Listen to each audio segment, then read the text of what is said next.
തണുത്തുറഞ്ഞ ആ പ്രഭാതത്തിൽ ഇരുൾ പൂർണ്ണമായും മായുന്നതിനു മുൻപുള്ള നിശബ്ദതയിൽ ഒരു വലിയ മരത്തിന്റെ ചുവട്ടിൽ ഡങ്ക് അഗാധമായ ഉറക്കത്തിലായിരുന്നു. ആ വലിയ ശരീരത്തിന് കാവലായി രാത്രി മുഴുവൻ ഉറക്കമൊഴിഞ്ഞ് അവനെത്തന്നെ ഉറ്റുനോക്കിക്കൊണ്ട് എഗ് അവിടെ ഇരിപ്പുണ്ടായിരുന്നു. കഴിഞ്ഞ കുറച്ചു കാലങ്ങളായി ഡങ്കിന്റെ വെറുമൊരു നിഴലായി മാത്രം നടന്നിരുന്ന എഗ്ഗിന്റെ ഉള്ളിൽ പറയാതെ വെച്ച പല ചിന്തകളും ഒരു അഗ്നിപർവ്വതം പോലെ പുകയുന്നുണ്ടായിരുന്നു. ഇനി കാര്യങ്ങൾ തന്റെ ചെറിയ കൈകളിൽ എടുക്കേണ്ട സമയം അതിക്രമിച്ചിരിക്കുന്നു എന്ന് ആ നിശബ്ദതയിൽ അവന് തോന്നി. എഗ് മെല്ലെ എഴുന്നേറ്റ് തണ്ടറിന്റെ അടുത്തേക്ക് നടന്നു. തന്റെ ഉയരത്തേക്കാൾ വലിയ ഡങ്കിന്റെ ആ ഭാരമേറിയ വാൾ അവൻ വളരെ പാടുപെട്ട് 2 കൈകൾ കൊണ്ടും കൈയിലെടുത്തു. വരാനിരിക്കുന്ന ആ വലിയ പോരാട്ടത്തിൽ ഡങ്ക് മരണത്തിന് കീഴടങ്ങാതിരിക്കണമെങ്കിൽ തണ്ടറിനെ ഏത് പ്രതിസന്ധിയെയും നേരിടാൻ പ്രാപ്തനാക്കുക എന്നത് മാത്രമാണ് എഗ്ഗിന്റെ മുന്നിലുള്ള ഒരേയൊരു വഴി. മരങ്ങൾക്കിടയിലൂടെയുള്ള ആ പരിശീലന യാത്ര അത്ര എളുപ്പമായിരുന്നില്ല. ആ വലിയ കുതിര ഒട്ടും വഴങ്ങാതെ മണ്ണിൽ ഉറച്ചുനിന്നപ്പോൾ എഗ്ഗിന്റെ ഉള്ളിലെ ഭയം പതുക്കെ ദേഷ്യത്തിനും നിരാശയ്ക്കും വഴിമാറി. ആ കുതിരയുടെ കണ്ണുകളിലേക്ക് നോക്കി വളരെ ഗൗരവത്തോടെ എഗ്ഗ് വീണ്ടും പറഞ്ഞു, "നീ പഴയ ഇരുമ്പുപോലെ ഒട്ടും വഴങ്ങാത്തവനാണ്. നിന്റെ അവസാനത്തെ റൈഡറുടെ ഇരട്ടി വലിപ്പമുണ്ട് അവന്. മാത്രമല്ല, പോരാട്ടം നടക്കുന്ന മൈതാനം ഇതുപോലെയോ ഇതിലും മോശമോ ആകാം. അതുകൊണ്ട് നീ നിന്റെ കാലുകൾക്ക് നല്ല ഉറപ്പു നൽകുന്നതാണ് ഏറ്റവും നല്ലത്." ഒരു കുതിരയ്ക്ക് മനുഷ്യന്റെ ഭാഷ എത്രത്തോളം മനസ്സിലാകുമെന്നവന് കൃത്യമായി അറിയില്ലായിരുന്നുവെങ്കിലും തന്റെ യജമാനന്റെ ജീവൻ രക്ഷിക്കാൻ ആ മൃഗം ഈ വാക്കുകളിലെ വികാരമെല്ലാം മനസ്സിലാക്കണം എന്ന് അവൻ ആത്മാർത്ഥമായി ആഗ്രഹിച്ചു. തണ്ടർ തന്റെ വലിയ തലയൊന്നു കുലുക്കി വലിയൊരു കുതിപ്പിനായി തയ്യാറെടുക്കുന്നതുപോലെ അതിന്റെ കുളമ്പുകൾ മണ്ണിൽ അമർത്തി നിന്നു. കാടിന്റെ നിശബ്ദതയെ ഭേദിച്ചുകൊണ്ട് കുതിരയുടെ മുഖത്തേക്ക് നോക്കി വളരെ മൃദുവായി എഗ്ഗ് പറഞ്ഞു, "എന്റെ അച്ഛൻ എന്നോട് ഒരു കുതിരയോടും സംസാരിക്കരുത് എന്ന് പറഞ്ഞിട്ടുണ്ട്. നായ്ക്കളേക്കാൾ ബുദ്ധിയില്ലാത്തവരാണ് അവയെന്നും ചാട്ടവാറിന്റെ ഭാഷ മാത്രമേ അവയ്ക്ക് മനസ്സിലാകൂ എന്നുമാണ് അദ്ദേഹം പറഞ്ഞത്. എന്നാൽ അത് സത്യമാണെന്ന് എനിക്ക് തോന്നുന്നില്ല. ഒരു മനുഷ്യനെപ്പോലെ തന്നെ മറ്റൊരാളുടെ ആജ്ഞകൾ അനുസരിക്കാൻ ഒരു കുതിരയും ആഗ്രഹിക്കുന്നില്ല എന്ന് ഞാൻ കരുതുന്നു." ആ വലിയ കുതിരയോട് സംസാരിക്കുമ്പോൾ അവൻ യഥാർത്ഥത്തിൽ സ്വന്തം ഹൃദയത്തോട് തന്നെയാണ് സംവദിച്ചിരുന്നത്. ആ നിമിഷത്തിൽ തണ്ടർ വെറുമൊരു മൃഗം മാത്രമായിരുന്നില്ല, മറിച്ച് സ്വാതന്ത്ര്യത്തിനുവേണ്ടി ദാഹിക്കുന്ന എഗ്ഗിന്റെ സ്വന്തം ആത്മാവിന്റെ ഒരു പ്രതിഫലനം കൂടിയായിരുന്നു. തന്റെ ഉള്ളിലെ ആഴത്തിലുള്ള ചിന്തകളിൽ നിന്ന് പുറത്തുവന്നുകൊണ്ട് ആ വലിയ പോരാട്ടത്തിന് തയ്യാറെടുക്കാൻ വീണ്ടും അവൻ തണ്ടറിനെ പ്രേരിപ്പിച്ചു. കാടിന്റെ ഓരോ കോണിലും തന്റെ ശബ്ദം മുഴങ്ങത്തക്ക വിധം അവൻ കുതിരയ്ക്ക് നിർദ്ദേശങ്ങൾ നൽകിയെങ്കിലും വരാനിരിക്കുന്ന ഒരു വലിയ ഇതിഹാസ മുഹൂർത്തത്തെ പൂർണ്ണമായും ഇല്ലാതാക്കിക്കൊണ്ട് തണ്ടർ തികച്ചും വ്യത്യസ്തമായാണ് പ്രതികരിച്ചത്. ആജ്ഞകൾ അനുസരിക്കുന്നതിനു പകരം ആ തണുത്ത പ്രഭാതത്തിലെ നിശബ്ദതയെ ഒന്നാകെ തകർത്തുകൊണ്ട് വളരെ ഉച്ചത്തിൽ അത് അവിടെ തന്നെ കാഷ്ടിക്കാൻ തുടങ്ങി. കഠിനമായ പ്രഭാതമഞ്ഞിലും എഗ്ഗിന്റെ നിരന്തരമായ പരിശ്രമങ്ങൾക്കൊടുവിൽ ആ വലിയ കുതിര പതുക്കെ അവന്റെ കൽപ്പനകൾക്ക് വഴങ്ങാൻ തുടങ്ങിയിരുന്നു. വരാനിരിക്കുന്ന വലിയ പോരാട്ടത്തിന് അത് സജ്ജമാകുന്നു എന്ന ആശ്വാസത്തിൽ നിൽക്കുമ്പോഴാണ് ഉണങ്ങിയ ഇലകളിൽ ഭാരമേറിയ കാലടികൾ അമരുന്ന ശബ്ദം കേട്ട് എഗ്ഗ് പെട്ടെന്ന് തിരിഞ്ഞു നോക്കിയത്. ഒരു കണ്ണ് പൂർണ്ണമായും നഷ്ടപ്പെട്ട ഭയാനകമായ മുഖഭാവമുള്ള ഒരു അപരിചിതനായിരുന്നു അത്.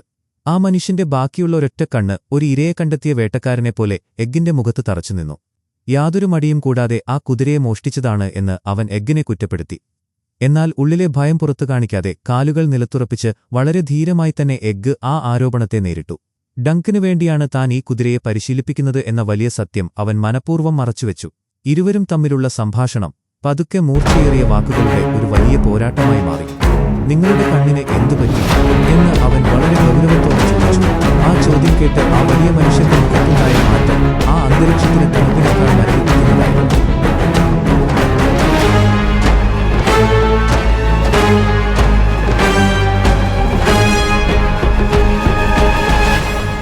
എഗ്ഗിന്റെ മനസ്സിലേക്ക് പഴയ ചില ഭയാനകമായ ഓർമ്മകൾ ഇരച്ചെത്തി. കൊട്ടാരത്തിന്റെ ഇടനാഴികളിൽ വെച്ച് എപ്പോഴോ കേട്ടുമറന്ന ആ മുഖം അവൻ പെട്ടെന്ന് തിരിച്ചറിഞ്ഞു. 7 കിങ്ഡംസിലെ ഏറ്റവും വലിയ ഭ്രാന്തനായ പോരാളിയെന്ന് എല്ലാവരും ഭയത്തോടെ വിളിക്കുന്ന സർ റോബിൻ റൈസ്ലിംഗ് ആയിരുന്നു അവന്റെ മുന്നിൽ ആയുധങ്ങളുമായി നിന്നിരുന്നത്. ആ പേരും അയാളുടെ ക്രൂരതകളും ഓർമ്മവന്ന നിമിഷം എഗ്ഗിന്റെ ഉള്ളിലൂടെ ഒരു മിന്നൽ പിണർ കടന്നുപോയി. താൻ ചെന്നുപെട്ടിരിക്കുന്നത് എത്ര വലിയ അപകടത്തിലാണെന്ന് അവന് പതിയെ മനസ്സിലാകുകയായിരുന്നു. ആ വലിയ കാട്ടിൽ മരങ്ങൾക്കിടയിലൂടെ വീശിയടിക്കുന്ന കാറ്റിൽ മുന്നിൽ നിൽക്കുന്ന ആ വലിയ മനുഷ്യനും അവനും തമ്മിലുള്ള ആ ചെറിയ അകലം ഒരു വലിയ യുദ്ധക്കളത്തിന്റെ പ്രതീതിയാണ് സൃഷ്ടിച്ചിരുന്നത്. ഇനിയെന്ത് സംഭവിക്കും എന്നറിയാത്ത ഒരു ഭയാനകമായ അനിശ്ചിതത്വം ആ മരവിപ്പിക്കുന്ന അന്തരീക്ഷത്തിൽ തങ്ങിനിൽപ്പുണ്ടായിരുന്നു. അവിടെ നിന്നും എങ്ങോട്ടെങ്കിലും രക്ഷപ്പെടണോ അതോ ധീരമായി തന്നെ ആ ഭ്രാന്തനെ നേരിടണോ എന്ന് തീരുമാനിക്കാൻ കഴിയാതെ എഗ്ഗ് ആ വലിയ കുതിരയുടെ കടിഞ്ഞാണിൽ തന്റെ പിടി ഒന്നുകൂടി മുറുക്കി. ഡങ്ക് തന്റെ കീറിയ വസ്ത്രത്തിൽ ഒരു തുണിക്കഷ്ണം തുന്നിച്ചേർക്കുകയായിരുന്നു. ആ നിശബ്ദതയിലേക്ക് തിരികെ വന്ന എഗ്ഗ്, "വലിയൊരു യോദ്ധാവ് ഇത്തരം നിസ്സാരമായ പണികൾ ചെയ്യുന്നത് കണ്ട് അത്ഭുതത്തോടെ ഇതൊക്കെയാണോ താങ്കളുടെ ജോലിയെന്ന് ചോദിച്ചു. ആ ചോദ്യം കേട്ടതും ഡങ്കിന്റെ മുഖത്തെ പേശികൾ വലിഞ്ഞു മുറുകി. അവന്റെ കണ്ണുകളിലെ ദേഷ്യം വ്യക്തമായി കാണാമായിരുന്നു. "നീ എപ്പോഴെങ്കിലും തുന്നിയിട്ടുണ്ടോ?" എന്ന് അവൻ അല്പം കടുപ്പത്തിൽ തന്നെ എഗ്ഗിനോട് ചോദിച്ചു. "ഇല്ല" എന്ന അർത്ഥത്തിൽ എഗ്ഗ് തലയാട്ടിയപ്പോൾ ഡങ്കിന്റെ സ്വരം കൂടുതൽ പരുക്കനായി മാറി. നിനക്ക് പറഞ്ഞിട്ടുള്ള ജോലികൾ കൃത്യമായി ചെയ്യണമെന്നും അല്ലെങ്കിൽ എന്റെ ഇടിയുടെ രുചി നീ അറിയുമെന്നും അവൻ കോപത്തോടെ പറഞ്ഞു. എന്നാൽ ആ ദേഷ്യം അധികനേരം നീണ്ടുനിന്നില്ല. കാരണം ഭയത്തോടെ നിൽക്കുന്ന ആ ചെറിയ കുട്ടിയുടെ കണ്ണുകളിൽ ഡങ്ക് തന്റെ തന്നെ പഴയ ബാല്യത്തെയാണ് കണ്ടത്. വെറുതെ ചെവിക്കടിക്കുമെന്നൊക്കെ പറയുമെങ്കിലും ഉള്ളിന്റെയുള്ളിൽ ആ വലിയ പോരാളിക്ക് എഗ്ഗിനോട് വല്ലാത്തൊരു വാത്സല്യമുണ്ടായിരുന്നു. പെട്ടെന്ന് തന്നെ തന്റെ കോപം മുഴുവൻ ഉപേക്ഷിച്ച് ആ വലിയ മനുഷ്യൻ വളരെ ശാന്തനായി മാറി. ഒരു വലിയ ജ്യേഷ്ഠനെപ്പോലെ തന്റെ ഭാരമേറിയ വിരലുകൾക്കിടയിൽ സൂചിയും നൂലും പിടിക്കേണ്ടതെന്ന് ഡങ്ക് വളരെ ക്ഷമയോടെ എഗ്ഗിന് കാണിച്ചുകൊടുത്തു. ഒടുവിൽ തുന്നൽ കൃത്യമായി ചെയ്യാൻ എഗ്ഗ് പഠിച്ചപ്പോൾ പറഞ്ഞറിയിക്കാനാവാത്ത ഒരു അഭിമാനത്തോടെ ഡങ്ക് അവനെ അഭിനന്ദിച്ചു. അവർക്കിടയിലെ ആ ബന്ധം കൂടുതൽ ദൃഢമാകുകയായിരുന്നു. എന്നാൽ ആ ഗൗരവമേറിയ അന്തരീക്ഷത്തെ ഒന്നാകെ ഇല്ലാതാക്കിക്കൊണ്ട് തികച്ചും അപ്രതീക്ഷിതമായ ഒരു സംശയം അവൻ ചോദിച്ചു.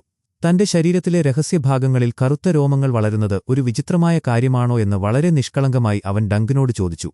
ആ ചോദ്യം കേട്ട നിമിഷം തണുത്ത കാറ്റിന്റെ മൂളൽ പോലും നിലച്ചതുപോലെ അവിടെ വലിയൊരു നിശബ്ദത തളംകെട്ടിനിന്നു. ആശ്ചര്യവും ഒപ്പം ചെറിയൊരു ചിരിയും അടക്കിപ്പിടിച്ചുകൊണ്ട്, ഇതൊക്കെ നീ എന്നോട് വന്നു പറയുന്നത് തന്നെയാണ് ഏറ്റവും വലിയ വിചിത്രമായ കാര്യമെന്ന് ഡങ്ക് മറുപടി പറഞ്ഞു. ഒരു മരക്കൊമ്പിലിരുന്ന് എഗ്ഗ് തന്റെ കൈയിലുള്ള ചെറിയ കത്തി ഉപയോഗിച്ച് ഒരു മരക്കഷ്ണം വളരെ സൂക്ഷ്മമായി ചെത്തിമിനുക്കുകയായിരുന്നു. ഡേറോൺ ടാർഗറിയന്റെയും അദ്ദേഹത്തിന്റെ അർദ്ധസഹോദരനായ ഡേമോന്റെയും സൈന്യങ്ങൾ തമ്മിൽ നടന്ന ആ വലിയ ആഭ്യന്തര യുദ്ധത്തിന്റെ കറുത്ത നിഴലുകൾ ഇപ്പോഴും ആ നാടിന്റെ ഓരോ കോണിലും ഭയാനകമായി തങ്ങിനിൽപ്പുണ്ടായിരുന്നു. യുദ്ധത്തിൽ പരാജയപ്പെട്ട് ബാറ്റിൽ ഓഫ് റെഡ്ഗ്രാസ് ഫീൽഡിൽ വെച്ച് മരിച്ചുവീണ ആ പഴയ ഡേമനോട് കൂറുപുലർത്തിയവരെ സമൂഹം ഇപ്പോഴും എത്രത്തോളം ക്രൂരമായാണ് ഒറ്റപ്പെടുത്തുന്നത് എന്ന് ആ ചെറിയ കുട്ടിയുടെ മനസ്സിന് നന്നായി അറിയാമായിരുന്നു. മരച്ചില്ലകളിൽ വന്നിരിക്കുന്ന പക്ഷികളുടെ ശബ്ദങ്ങൾക്കിടയിലൂടെ ആ വലിയ ചരിത്രത്തിന്റെ ഭാരം മുഴുവൻ ഉൾക്കൊണ്ടുകൊണ്ട് തികച്ചും കളിയാക്കൽ നിറഞ്ഞ ഒരു പഴയ ഗാനം എഗ്ഗ് വളരെ പതുക്കെ പാടാൻ തുടങ്ങി. പ്രിൻസ് ബേലർ ആയിരുന്നു ആദ്യം ജനിച്ചത്. പ്രിൻസ് മേക്കർ ഏറ്റവും അവസാനവും പുറത്തുവന്നു. ഡേമോൺ ഒരു അവിഹിത സന്തതിയായിരുന്നു. അതിനാൽ അവർ അവന്റെ ആ അവിഹിതത്തെ തെറിപ്പിച്ചുവെന്ന് ആ വരികളിലൂടെ അവൻ പറഞ്ഞു. വരാനിരിക്കുന്ന വലിയ പോരാട്ടത്തിന്റെ അങ്കത്തട്ടിലേക്കിറങ്ങാൻ അവൻ പൂർണ്ണമായും സജ്ജനായി കഴിഞ്ഞിരുന്നു. മരക്കൊമ്പിലിരുന്ന് വളരെ ശാന്തമായി ഗാനം ആലപിച്ചുകൊണ്ടിരുന്ന എഗ്ഗിന്റെ ശ്രദ്ധ മാറ്റിക്കൊണ്ട് കനത്ത കാൽവെപ്പുകളോടെ അവൻ തന്റെ സാന്നിധ്യം അറിയിച്ചു. എന്നാൽ യുദ്ധക്കളത്തിലേക്കിറങ്ങാൻ തയ്യാറെടുക്കുന്ന ആ വലിയ പോരാളിയുടെ വേഷത്തിൽ അപ്പോഴും നിർണായകമായ ഒരു കുറവുണ്ടായിരുന്നു. അവന് തന്റെ പ്രതിരോധത്തിനായുള്ള പരിച നഷ്ടപ്പെട്ടിരുന്നു. അതിനേക്കാൾ ഉപരിയായി ആ വലിയ മനുഷ്യന്റെ കണ്ണുകളിലെ ആവേശത്തെ ഒറ്റ നിമിഷം കൊണ്ട് ഇല്ലാതാക്കുന്ന മറ്റൊരു വലിയ യാഥാർത്ഥ്യം അവനു മുന്നിലുണ്ടായിരുന്നു. ആ പഴയ മരക്കൊമ്പിലിരുന്ന് താഴെ നിൽക്കുന്ന ഡങ്കിന്റെ കണ്ണുകളിലേക്ക് ഉറ്റുനോക്കിക്കൊണ്ട്, ആദ്യം വെല്ലുവിളിക്കാനുള്ള അവകാശം ഉയർന്ന കുലത്തിൽ ജനിച്ച പ്രശസ്തരായ യോദ്ധാക്കൾക്ക് മാത്രമുള്ളതാണ് എന്ന് വളരെ ഗൗരവത്തോടെ എഗ്ഗ് പറഞ്ഞു. ആ വാക്കുകൾ കേട്ടതും ഡങ്കിന്റെ മുഖത്തെ ആവേശം പതുക്കെ മാഞ്ഞു തുടങ്ങി.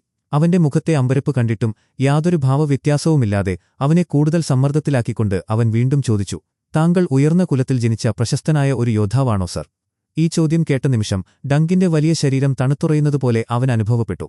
ആ വലിയ മൈതാനത്തിന്റെ ഓരത്തുകൂടി പ്രഭാത ഭക്ഷണത്തിനായി കുറച്ച് മുട്ടകൾ അന്വേഷിച്ച് നടക്കുകയായിരുന്നു ഡങ്ക്. വലിയ കൂടാരങ്ങൾക്ക് സമീപത്ത് വെച്ച് ടാൻസെല്ലേനെ അവൻ കണ്ടുമുട്ടിയത്. അവളുടെ മുന്നിലെത്തിയപ്പോൾ ഡങ്കിന്റെ ശ്വാസോച്ഛ്വാസം വല്ലാതെ വേഗത്തിലായി. തന്റെ വലിയ കൈകൾ പരസ്പരം തിരുമ്മിക്കൊണ്ട് കണ്ണുകളിലേക്ക് നേരെ നോക്കാൻ പോലും ധൈര്യമില്ലാതെ, നിങ്ങൾക്ക് മുട്ടകൾ ഇഷ്ടമാണോ എന്ന് വളരെ പരുങ്ങലോടെ അവൻ ചോദിച്ചു. എന്നാൽ അവന്റെ ആ സംസാരത്തിൽ വലിയ താൽപര്യം കാണിക്കാതെ അവനുവേണ്ടിയുള്ള പ്രതിരോധ പരിചയുടെ കാര്യങ്ങൾ അന്വേഷിക്കാനായി ടാൻസെല്ലെ അവിടെ നിന്നും തിരിഞ്ഞു നടന്നു. അവൾ പോകുന്നതും നോക്കി തീർത്തും നിരാശനായി നിൽക്കുന്ന ഡങ്കിന്റെ അടുത്തേക്ക് പെട്ടെന്ന് പാളയത്തിൽ നിന്നും എത്തിയ എഗ്ഗ് ആ അന്തരീക്ഷത്തിലെ ഗൗരവം മുഴുവൻ കളഞ്ഞുകൊണ്ട് ഒരു പ്രത്യേക താളത്തിൽ അവനെ കളിയാക്കി. ആ ചെറിയ കുട്ടിയുടെ ആക്ഷേപഹാസ്യം നിറഞ്ഞ മുഖം കണ്ടപ്പോൾ ഡങ്കിന്റെ ദേഷ്യം പെട്ടെന്ന് തന്നെ മാഞ്ഞുപോയിരുന്നു.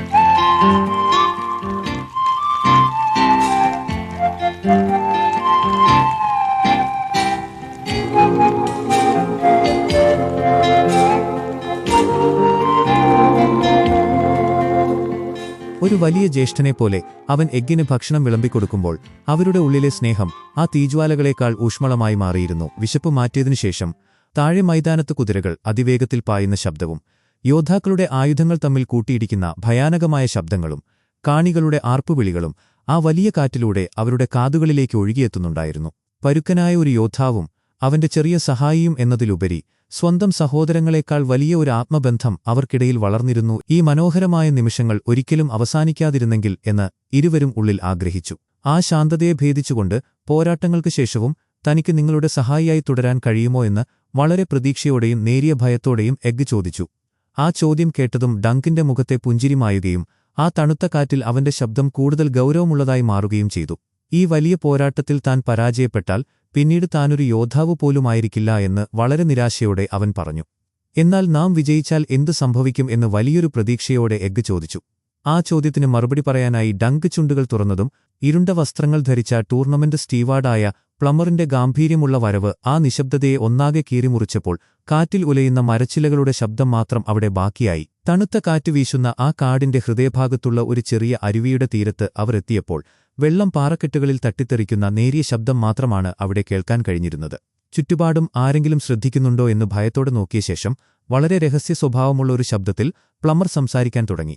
തന്റെ മകളുടെ വലിയ ആഘോഷത്തിനായി ലോർഡ് ആഷ്ഫോർഡ് ആവശ്യത്തിലധികം പണം ചിലവഴിച്ച് വലിയൊരു സാമ്പത്തിക പ്രതിസന്ധിയിലാണ് എന്ന് അയാൾ ഗൗരവത്തോടെ പറഞ്ഞു. ഈ വാക്കുകൾ കേട്ട് താൻ കൊടുക്കാനുള്ള പണത്തെക്കുറിച്ചാണ് അയാൾ സംസാരിക്കുന്നത് എന്ന് തെറ്റിദ്ധരിച്ച് ഡൺകനിന്റെ നെഞ്ചിടിപ്പ് വല്ലാതെ വർദ്ധിച്ചിരുന്നു. എന്നാൽ തികച്ചും വ്യത്യസ്തമായ ഒരു വലിയ പദ്ധതി പ്ലമ്മർ അവനു മുന്നിൽ അവതരിപ്പിച്ചു. ലോർഡ് ആഷ്ഫോർഡിന്റെ ഏറ്റവും ഇളയ മകനായ സർ ആൻഡ്രോനെ ആ വലിയ പോരാട്ടത്തിൽ ഡൺകൻ നേരിടണമെന്നും എങ്ങനെയെങ്കിലും ആ അംഗത്തിൽ അവനെ പരാജയപ്പെടുത്തണം എന്നുമായിരുന്നു അയാളുടെ ആവശ്യം. ആയുധങ്ങൾ ഉപയോഗിക്കുന്നതിൽ അതിവിദഗ്ധനായ സർ ആൻഡ്രോനെ പോലൊരു പോരാളിയെ ആരും പ്രതീക്ഷിക്കാത്ത രീതിയിൽ ഡൺകൻ പരാജയപ്പെടുത്തിയാൽ ഈ പോരാട്ടത്തിൽ അവനുവേണ്ടി പണം വാതുവെക്കുന്നവർക്ക് വലിയൊരു സാമ്പത്തിക ലാഭം ലഭിക്കുമെന്ന വലിയ രഹസ്യം അയാൾ ആ അരുവിയുടെ കരയിലെ നിശബ്ദതയിൽ വെളിപ്പെടുത്തി. ആ വലിയ മൈതാനത്തെ പൊടിപടലങ്ങളെ വായുവിൽ ചുഴറ്റിയടിക്കുമ്പോൾ കാണികളുടെ വലിയ ആർപ്പുവിളികൾക്കിടയിലൂടെ അടുത്തതായി അങ്കത്തട്ടിലേക്ക് വന്ന പ്രിൻസ് ഏരിയന്റെ രൂപം ആ വലിയ കാറ്റിലും ഒരു ഭയാനകമായ നിശബ്ദത സൃഷ്ടിച്ചു. കറുത്ത നിറത്തിലുള്ള കട്ടിയുള്ള ലോഹക്കവചം ധരിച്ച് അതിന്റെ മുകളിൽ ചുവന്ന നിറത്തിലുള്ള ഡ്രാഗൺ അഗ്നിയുടെ ചിഹ്നവും പതിപ്പിച്ച് അയാൾ നിൽക്കുമ്പോൾ വെയിലിൽ തിളങ്ങുന്ന ആ ലോഹപ്പാളികൾ ഒരു വലിയ മരണദൂതന്റെ സാന്നിധ്യം അവിടെ അറിയിക്കുന്നുണ്ടായിരുന്നു. എതിർവശത്ത് അയാളുടെ പോരാളിയായി വന്ന സർ ഹംഫ്രി ഹാർഡിങ്ങിന്റെ അവസ്ഥ തികച്ചും വ്യത്യസ്തവും ദയനീയവുമായിരുന്നു. മങ്ങിത്തുടങ്ങിയ പഴയ കവചവും യാതൊരു ഗാംഭീര്യവുമില്ലാത്ത ചതുരംഗക്കളത്തിന്റെ രൂപമുള്ള ഒരു സാധാരണ പരിചയം പിടിച്ചു നിൽക്കുന്ന അയാൾ ആ വലിയ ടാർഗറിയൻ രാജകുമാരനു മുന്നിൽ തീർത്തും ഒരു ദുർബലനായ ഇരയെപ്പോലെ തോന്നിപ്പിച്ചു. കാഹളം മുഴങ്ങിയതും വലിയ ശബ്ദത്തിൽ കുളമ്പുകൾ മണ്ണിലമർത്തി അവരുടെ കുതിരകൾ പരസ്പരം നേർക്കുനേർ അതിവേഗത്തിൽ ഓടിയടുക്കാൻ തുടങ്ങി. എതിരാളിയുടെ നെഞ്ചിലേക്ക് കുന്തം ലക്ഷ്യം വെക്കുന്നതിനു പകരം ആ തണുത്ത കാറ്റിൽ തികച്ചും ക്രൂരമായ ഒരു ചിരിയോടെ ഏരിയൻ തന്റെ ഭാരമേറിയ ആയുധം താഴേക്ക് താഴ്ത്തിപ്പിടിച്ചു. അതിവേഗത്തിൽ ഓടിവന്ന ആ വലിയ കുതിരയുടെ നെഞ്ചിലേക്ക് മൂർച്ചയേറിയ ആ കുന്തം അതികഠിനമായി തുളഞ്ഞുകയറിയപ്പോൾ വലിയൊരു ശബ്ദത്തോടെ ആ കുതിര മണ്ണിലേക്ക് വീഴുകയും അതിന്റെ വലിയ ശരീരത്തിന്റെ ഭാരം മുഴുവൻ സർ ഹംഫ്രെ ഹാർഡിങ്ങിന്റെ കാലുകളെ പൂർണ്ണമായും തകർത്തുകൊണ്ട് അവന്റെ മേൽ പതിക്കുകയും ചെയ്തു. രക്തം തളങ്കെട്ടിയ ആ മൈതാനത്ത് അസഹനീയമായ വേദന കൊണ്ട് പുളയുന്ന ആ പോരാളിയുടെ കാഴ്ച ആ നാടിന്റെ ഏറ്റവും ഭയാനകമായ മുഖം തുറന്നുകാട്ടുന്നതായിരുന്നു. ഈ ക്രൂരത കണ്ടതും അതുവരെ ശാന്തമായിരുന്ന കാണികൾക്കിടയിൽ വലിയൊരു രോഷം ആളിക്കെത്തി. ആ വലിയ ആൾക്കൂട്ടത്തിൽ നിന്നാരോ എറിഞ്ഞൊരു വലിയ കല്ല് അതിവേഗത്തിൽ വന്ന ഏരിയോന്റെ തലയിൽ പതിച്ചപ്പോൾ ആ വലിയ ടാർഗറിയൻ രാജവംശത്തിന്റെ പഴയ പ്രതാപം എത്രത്തോളം ഇല്ലാതായിരിക്കുന്നു എന്ന് അത് വിളിച്ചു പറയുന്നുണ്ടായിരുന്നു. തങ്ങളെ സംരക്ഷിക്കാൻ ഇപ്പോൾ ആകാശത്ത് ഒരു ഡ്രാഗൺ പോലുമില്ലാത്ത അവസ്ഥയിൽ അവർ ജനങ്ങൾക്കു മുന്നിൽ എത്രത്തോളം ദുർബലരായി മാറിയിരിക്കുന്നു എന്നതിന്റെ വലിയൊരു തെളിവായിരുന്നു ആ ആൾക്കൂട്ടത്തിന്റെ അക്രമാസക്തമായ പ്രതികരണം. ബാരിക്കേഡുകൾ തകർത്ത് മൈതാനത്തേക്ക് ഓടിയിറങ്ങിയ ജനങ്ങളെ തടയാൻ കിംസ്ഗാർഡ് സൈനികർ വലിയ പാടുപെട്ടപ്പോഴും ആ വലിയ കുഴപ്പങ്ങൾക്കിടയിൽ നിന്ന് സ്വന്തം ക്രൂരതയിൽ ആനന്ദം കണ്ടെത്തിക്കൊണ്ട് ഏരിയോൺ വളരെ പൈശാചികമായി ചിരിക്കുകയായിരുന്നു. ഈ ഭയാനകമായ കാഴ്ച വെറുമൊരു അബദ്ധം മാത്രമാണ് എന്ന് ഡങ്ക് ചിന്തിച്ചു നിൽക്കുമ്പോൾ തന്റെ കണ്ണുകളിലെ ഭയം മറച്ചുവെച്ചുകൊണ്ട് വളരെ പതുക്കെ അതൊരു അപകടമായിരുന്നില്ല എന്ന് എഗ്ഗ് പറഞ്ഞു. ആ വാക്കുകളിലെ സത്യം തിരിച്ചറിഞ്ഞ നിമിഷം ആ വലിയ പോരാട്ടങ്ങളിൽ ഇനി കൂടുതൽ നേരം നിൽക്കുന്നത് സുരക്ഷിതമല്ലെന്ന് മനസ്സിലാക്കി അന്നത്തെ ദിവസത്തെ കാഴ്ചകൾ അവിടെ അവസാനിപ്പിച്ച് മടങ്ങാൻ ഡങ്ക് തീരുമാനിച്ചു. മദ്യലഹരിയിൽ കാലുറയ്ക്കാതെ നിൽക്കുന്ന ലയണൽ ബറത്തിയോന്റെയും സർ മാൻഫ്രെഡ് ഡൊണ്ടാറിയന്റെയും വലിയ കൈകളിലെ മരപ്പാത്രങ്ങളിൽ നിന്നും മദ്യം താഴേക്ക് ഇറ്റുവീഴുന്നുണ്ടായിരുന്നു. 3 വിരലുകളുള്ള ആലീസിനെക്കുറിച്ചുള്ള അതിവിചിത്രവും അശ്ലീലം നിറഞ്ഞതുമായ ഒരു പഴയ ഗാനം അവർ അലറിപ്പാടുകയായിരുന്നു. എന്നാൽ ആ ബഹളങ്ങൾക്കിടയിലും എഗ്ഗിന്റെ മുഖത്ത് യാതൊരുവിധ ചിരിയുമുണ്ടായിരുന്നില്ല. ചരിത്രത്തിലെ വലിയ യുദ്ധങ്ങളെക്കുറിച്ച് പാടിയ അതേ ചുണ്ടുകൾ കൊണ്ട് ഈ വിചിത്രമായ ഗാനത്തിലെ വരികളുടെ സത്യമെന്താണെന്ന് അവൻ ആഴത്തിൽ ചിന്തിക്കുകയായിരുന്നു. കത്തുന്ന തീക്കനലുകളിലേക്ക് നോക്കി വളരെ ഗൗരവത്തോടെ യഥാർത്ഥത്തിൽ ആലീസ് എന്നു പേരുള്ള ആരെങ്കിലും ജീവിച്ചിരുന്നോ എന്ന് എഗ്ഗ് ചോദിച്ചു. ആ ചോദ്യം കേട്ട് തന്റെ വലിയ പുരികങ്ങൾ ചുളിച്ചുകൊണ്ട് തീർത്തും അവിശ്വസനീയതയോടെ ഡങ്ക് അവനെ നോക്കി. പുരുഷന്മാരുടെ രഹസ്യഭാഗങ്ങളിൽ കൈകടത്തിയിരുന്ന വികലാംഗയായ ഒരു പെൺകുട്ടിയോ എന്ന് വളരെ പരുക്കൻ സ്വരത്തിൽ ഡങ്ക് ചോദിച്ചു. അവർ രണ്ടുപേരും ആ ഗാനത്തിലെ പെൺകുട്ടി യഥാർത്ഥത്തിൽ ജീവിച്ചിരുന്നവളാണെന്ന് വിശ്വസിച്ചിരുന്നെങ്കിലും അവളുടെ യഥാർത്ഥ പേര് ഒരിക്കലും ആലീസ് ആയിരിക്കില്ല എന്ന് ഡങ്ക് ഉറപ്പിച്ചു പറഞ്ഞു. ഈ വലിയ യാഥാർത്ഥ്യം മനസ്സിലാക്കിയ നിമിഷം ആ ചെറിയ കുട്ടിയുടെ കണ്ണുകളിൽ പറഞ്ഞറിയിക്കാനാവാത്ത ഒരു വലിയ സങ്കടം തളംകെട്ടി നിൽക്കുന്നുണ്ടായിരുന്നു. ചുറ്റുമുള്ള ലോകം അവളെക്കുറിച്ച് പാടിപ്പുകഴ്ത്തുമ്പോഴും അവളുടെ സ്വന്തം പേര് ആർക്കും ഓർമ്മയില്ലാത്തത് എത്ര വലിയ ക്രൂരതയാണെന്ന് ആ തണുത്ത രാത്രിയിലെ നിശബ്ദതയിൽ എഗ്ഗ് ചിന്തിക്കുകയായിരുന്നു. പുരുഷന്മാരെ ഇത്രത്തോളം സന്തോഷിപ്പിച്ചിരുന്ന വികലാംഗയായ ഒരു പെൺകുട്ടിയെക്കുറിച്ച് പാട്ടുകളുണ്ടാക്കാൻ മാത്രം സമയം കണ്ടെത്തിയവർക്ക് അവളുടെ യഥാർത്ഥ പേരെന്താണെന്ന് ലോകത്തെ അറിയിക്കാൻ തോന്നിയില്ലേ എന്ന് വളരെ വേദനയോടെ അവൻ ചോദിച്ചു. വലിയൊരു മൗനത്തിനുശേഷം അവളുടെ പേര് ഹോപ്പ് എന്നാണ് സർ എന്ന് എഗ്ഗ് പറഞ്ഞു. ആ പേരാഗ്രഹിച്ചുകൊണ്ട് വിളിക്കുന്ന എല്ലാവർക്കും അത് സ്വന്തമാണെന്നും അവൻ പറഞ്ഞു. ആ വാക്കുകൾക്കു ശേഷം അവിടെ രൂപപ്പെട്ട കനത്ത നിശബ്ദതയിൽ കത്തുന്ന വിറകുകളുടെ ശബ്ദവും ആ വലിയ കാടിന്റെ ഹൃദയമിടിപ്പും മാത്രമാണ് അവിടെ അവശേഷിച്ചത്. മദ്യലഹരിയിൽ ആടിയുലയുന്ന ആൾക്കൂട്ടത്തിന്റെ ബഹളങ്ങളിൽ നിന്നും പതുക്കെ നടന്നു നീങ്ങുമ്പോൾ തന്റെ കൂടെ നടക്കുന്ന ആ ചെറിയ കുട്ടിയോട് വളരെ അവിചാരിതമായി, "നിനക്ക് നിന്റെ അച്ഛനെ അറിയാമോ?" എന്ന് അവൻ ഗൗരവത്തോടെ ചോദിച്ചു. "എനിക്ക് വലിയ ഓർമ്മയൊന്നുമില്ല" എന്ന് തീർത്തും നിർവികാരനായി എഗ് മറുപടി പറഞ്ഞു. ആ സമയം ഡങ്കിന്റെ മനസ്സിലേക്ക് തന്റെ ഇരുണ്ട ഭൂതകാലത്തിന്റെ ഓർമ്മകൾ ഒരു കൊടുങ്കാറ്റായി വീശിയടിക്കുകയായിരുന്നു. അവൻ തന്റെ പഴയകാല ഓർമ്മകളിലേക്ക് കൂടുതൽ ആഴ്ന്നിറങ്ങി. വളരെ ചെറുപ്പത്തിൽ തന്നെ സ്വന്തം അച്ഛനെ കഴുമരത്തിൽ തൂക്കിലേറ്റുന്നത് കണ്ടതിന്റെ ഭയാനകമായ കാഴ്ച അവന്റെ കണ്ണുകളിൽ വീണ്ടും ഇരുൾ വീഴ്ത്തി. പട്ടിണിയും ദുരിതവും നിറഞ്ഞ ഫ്ലീബോട്ടമിൽ വളർന്ന അവനോട് അവിടെയുള്ള ഒരു പഴയ കച്ചവടക്കാരൻ പറഞ്ഞ കാര്യങ്ങൾ അവൻ വളരെ വേദനയോടെ ഓർത്തെടുത്തു. തന്റെ അച്ഛൻ ഒരു മോഷ്ടാവായിരുന്നുവെന്നും എന്നാൽ തന്നെപ്പോലെ ഇത്രയും വലിയ ശരീരമുള്ള ഒരാളായിരുന്നു അദ്ദേഹമെങ്കിൽ ഒരിക്കലും ഒരു നല്ല മോഷ്ടാവാകാൻ കഴിയില്ലായിരുന്നുവെന്നും ഒരു ചെറിയ ചിരിയോടെ അവൻ പറഞ്ഞു. താനൊരു അനാഥനാണോ അതോ മറ്റാരുടെയെങ്കിലും രക്തമാണോ എന്നറിയാത്ത ആ വലിയ മനുഷ്യന്റെ ഉള്ളിലെ ശൂന്യത ഒരു നെടുവീർപ്പായി അലിഞ്ഞുചേർന്നു. ആ വലിയ ചന്തയിലൂടെ അവർ വീണ്ടും മുന്നോട്ട് നടക്കുമ്പോൾ പെട്ടെന്ന് ഒരു വൃദ്ധയായ സ്ത്രീ അവരുടെ മുന്നിലേക്ക് നടന്നെത്തി തന്റെ വിറയ്ക്കുന്ന കൈകൾ നീട്ടിക്കൊണ്ട് അവരുടെ ഭാവി പ്രവചിക്കാമെന്ന് വാഗ്ദാനം ചെയ്തു. എന്നാൽ അങ്ങനെയാകട്ടെ എന്ന് ഡങ്ക് പറഞ്ഞു. ആ വലിയ പോരാളിയുടെ കണ്ണുകളിലേക്ക് സൂക്ഷ്മമായി നോക്കിക്കൊണ്ട്, "താങ്കൾ വലിയ വിജയങ്ങൾ സ്വന്തമാക്കുമെന്നും ഭാവിയിൽ ഒരു ലാനിസ്റ്ററിനേക്കാൾ വലിയ സമ്പന്നനായി മാറുമെന്നും ആ വൃദ്ധ ഉറച്ച ശബ്ദത്തിൽ പറഞ്ഞു. ഒരിക്കലും നടക്കാൻ സാധ്യതയില്ലാത്ത ആ വലിയ പ്രവചനം കേട്ട് ജീവിതത്തിന്റെ കൈപ്പേറിയ യാഥാർത്ഥ്യങ്ങൾ നന്നായി അറിയാവുന്ന ആ വലിയ മനുഷ്യൻ വളരെ ദീർഘമായി ഒന്ന് നെടുവീർപ്പിട്ടു. വളരെ ശാന്തമായി "നന്ദി" എന്ന് പറഞ്ഞ ശേഷം, "ഇനി ഈ കുട്ടിയുടെ ഭാവി എന്താണെന്ന് നോക്കൂ" എന്ന് അവൻ പറഞ്ഞു. വളരെ പരുക്കനായതും എന്നാൽ അഗാധമായതുമായ ഒരു ശബ്ദത്തിൽ അവർ എഗ്ഗിന്റെ കണ്ണുകളിലേക്ക് ഉറ്റുനോക്കിക്കൊണ്ട് സംസാരിക്കാൻ തുടങ്ങി. "നീ ഒരു രാജാവാകും. എന്നിട്ട് ചുട്ടുപൊള്ളുന്ന അഗ്നിയിൽ നീ മരിച്ചു വീഴും. നിന്റെ വെണ്ണീർ പുഴുക്കൾ ഭക്ഷിക്കും. നിന്നെ അറിയാവുന്ന എല്ലാവരും നിന്റെ മരണത്തിൽ സന്തോഷിക്കും" എന്ന് അവർ വളരെ നിർവികാരമായി പറഞ്ഞു. ആ വാക്കുകൾ കേട്ട നിമിഷം ആ വലിയ ചന്തയിലെ ബഹളങ്ങൾക്കിടയിലും ആ ചെറിയ കുട്ടിയുടെ ചുറ്റുമുള്ള ലോകം പൂർണ്ണമായും നിശ്ചലമായതുപോലെ അവൻ അനുഭവപ്പെട്ടു. എന്നാൽ ഈ ഭയാനകമായ അന്തരീക്ഷത്തെ ഒന്നാകെ ഇല്ലാതാക്കിക്കൊണ്ട് ഇതൊരു വലിയ തമാശയാണെന്ന് കരുതി ഡങ്ക് ഉറക്കെ ചിരിക്കുകയും അത് വളരെ നന്നായിരിക്കുന്നു എന്ന് ആ വൃദ്ധയോട് പറയുകയും ചെയ്തു. ഭയാനകമായ ആ പ്രവചനത്തിന്റെ അലയൊലികൾ കാതുകളിൽ മുഴങ്ങിക്കൊണ്ടിരിക്കെയാണ് ഹൗസ് ഫോസോവയുടെ, അതായത് ആപ്പിൾ കുടുംബത്തിന്റെ സഹായിയായ റേമണ്ട് ഫോസോവേനെ അവർ യാദൃച്ഛികമായി കണ്ടുമുട്ടിയത്. തന്റെ ഉള്ളിലെ ആ വലിയ ഭയത്തിൽ നിന്നും രക്ഷപ്പെടാനെന്നോണം അവിടെ നടന്നുകൊണ്ടിരുന്ന പാവനാടകം കാണാനായി എഗ്ഗ് പെട്ടെന്ന് അവിടേക്ക് ഓടിപ്പോയി. ആ സമയം തണുപ്പകറ്റാനായി സ്വന്തമായി ഉണ്ടാക്കിയ ചൂടുള്ള ആപ്പിൾ സൈഡർ കുടിക്കാനായി ഡങ്കിനെ റേമണ്ട് ഫോസോവെ തന്റെ അടുത്തേക്ക് ക്ഷണിച്ചു. ഇരുളിൽ എരിയുന്ന പന്തങ്ങളുടെ വെളിച്ചത്തിൽ ഇരുവരും സംസാരിക്കാൻ തുടങ്ങി. ആ പാനീയത്തിന്റെ മധുരവും പുളിപ്പും കലർന്ന രുചി ആസ്വദിക്കുന്നതിനിടയിൽ തന്റെ ബന്ധുവായ സ്റ്റെഫോണിനെക്കുറിച്ച് വളരെ പുച്ഛത്തോടെ റേമണ്ട് ഫോസോവെ സംസാരിച്ചു. പരിക്കേറ്റ ഏതെങ്കിലും പോരാളിയെ മാത്രമേ അവൻ വെല്ലുവിളിക്കുകയുള്ളൂ എന്ന് അയാൾ വളരെ പരിഹാസത്തോടെ പറഞ്ഞു. ആ സമയം വരാനിരിക്കുന്ന വലിയ പോരാട്ടത്തിൽ സേർ ആൻഡ്രോന് താനൊരു കൃത്യമായ എതിരാളിയായിരിക്കുമെന്ന് ഡങ്ക് ചിന്തിക്കുകയായിരുന്നു. എന്നാൽ ആ ചിന്തകളെ മുറിച്ചുകൊണ്ട് ടൂർണമെന്റിലെ ക്രൂരമായ സംഭവങ്ങളെക്കുറിച്ച് പറഞ്ഞ റേമണ്ട് ഫോസോവെ ആ ഭയാനകമായ ആക്രമണത്തിനുശേഷം ഏരിയന്റെ കുതിര പരിക്കേറ്റ സേർ ഹംഫ്രിയുടെ പക്കൽ തന്നെ എത്തിയെന്ന് സൂചിപ്പിച്ചു. ആ ടാർഗറിയൻ രാജകുമാരൻ മനഃപൂർവ്വം ഒരു കുതിരയെ ആക്രമിക്കുമെന്ന് താൻ വിശ്വസിക്കുന്നില്ല എന്ന് പറഞ്ഞ് ആ വലിയ മനുഷ്യൻ അതിനെ പുച്ഛിച്ചുതള്ളി. എന്നാൽ അത് കേട്ട നിമിഷം റേമണ്ട് ഫോസോവയുടെ മുഖത്തെ ഭാവം മാറി ദേഷ്യം കൊണ്ട് അയാളുടെ ശബ്ദം വിറയ്ക്കാൻ തുടങ്ങി. "നമ്മുടെ ഭൂമി ചുട്ടെരിച്ച, നമ്മുടെ ആളുകളെ അടിമകളാക്കിയ, നമ്മുടെ ചരിത്രത്തോടോ ആചാരങ്ങളോടോ യാതൊരു ബഹുമാനവുമില്ലാതെ നമ്മെ അവരുടെ യുദ്ധങ്ങളിലേക്ക് വലിച്ചിഴച്ച രക്തമാന്ത്രികരും സ്വേച്ഛാധിപതികളുമാണവർ" എന്ന് ആ തണുത്ത കാറ്റിനെ വകഞ്ഞുമാറ്റി അയാൾ ഉറക്കെ വിളിച്ചു പറഞ്ഞു. "നമ്മുടെ മേൽ അവർ അടിച്ചേൽപ്പിച്ച ഓരോ വിളറിയ മുടിയുള്ള ചെറുപ്പക്കാരനും മുൻപുള്ളവനേക്കാൾ വലിയ ഭ്രാന്തന്മാരായിരുന്നുവെന്ന് അയാൾ കോപത്തോടെ പറഞ്ഞു. ആ വലിയ ടാർഗറിയൻ രാജവംശത്തിന്റെ പ്രതാപം എത്രത്തോളം ഇല്ലാതായിരിക്കുന്നുവെന്ന് അയാളുടെ ഓരോ വാക്കുകളിലും വ്യക്തമായിരുന്നു. തുടർന്ന് തന്റെ മരപ്പാത്രം നിലത്തമർത്തിക്കൊണ്ട്, "അതുകൊണ്ട് അതെ, ആ കുതിരയെ കൊല്ലാൻ തന്നെയായിരുന്നു അവന്റെ ലക്ഷ്യം" എന്ന് ആ വലിയ ഇരുളിലേക്ക് നോക്കി അയാൾ ഉറപ്പിച്ചു പറഞ്ഞു. പാവനാടകവേദിയിൽ ഇരുളിൽ നിന്നും ചുവന്ന കണ്ണുകളോടെ ദേഷ്യം കൊണ്ട് വിറയ്ക്കുന്ന ശരീരവുമായി ഏരിയൻ അവിടേക്ക് നടന്നെടുത്തപ്പോൾ കാറ്റിന്റെ മൂളൽ പോലും നിലച്ചതുപോലെ അനുഭവപ്പെട്ടു.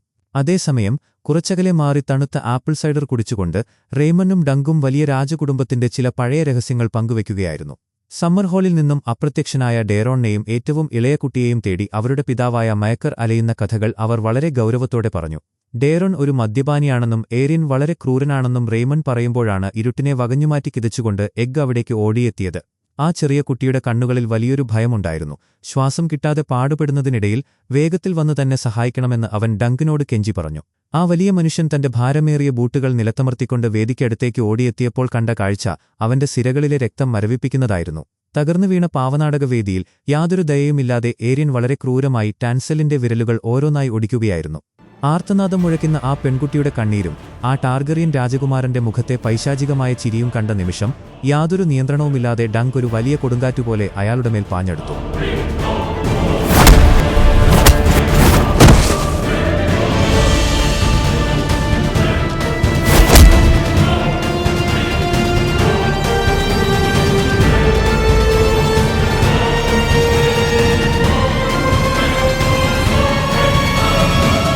ഡങ്കിന്റെ കണ്ണുകളിലേക്ക് നോക്കി.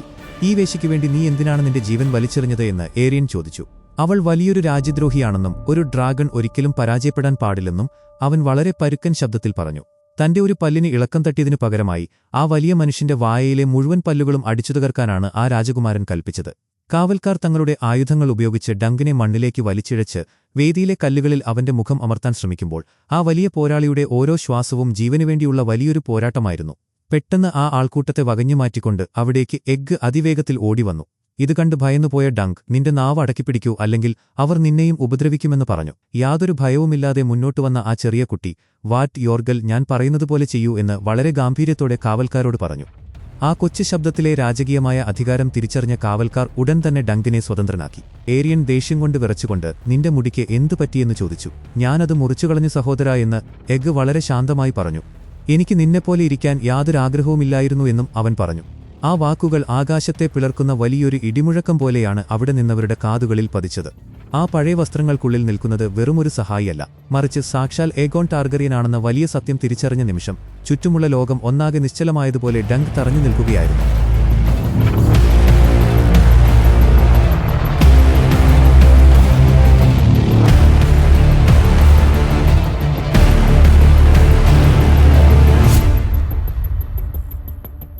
എപ്പിസോഡ് അവസാനിക്കുന്നു. നൈറ്റ് ഓഫ് ദ സെവൻ കിങ്ഡംസിന്റെ ബാക്കി എപ്പിസോഡുകൾ മിസ്സാവാതിരിക്കാൻ ഇപ്പോൾ തന്നെ ചാനൽ സബ്സ്ക്രൈബ് ചെയ്യുക. Thank you so much.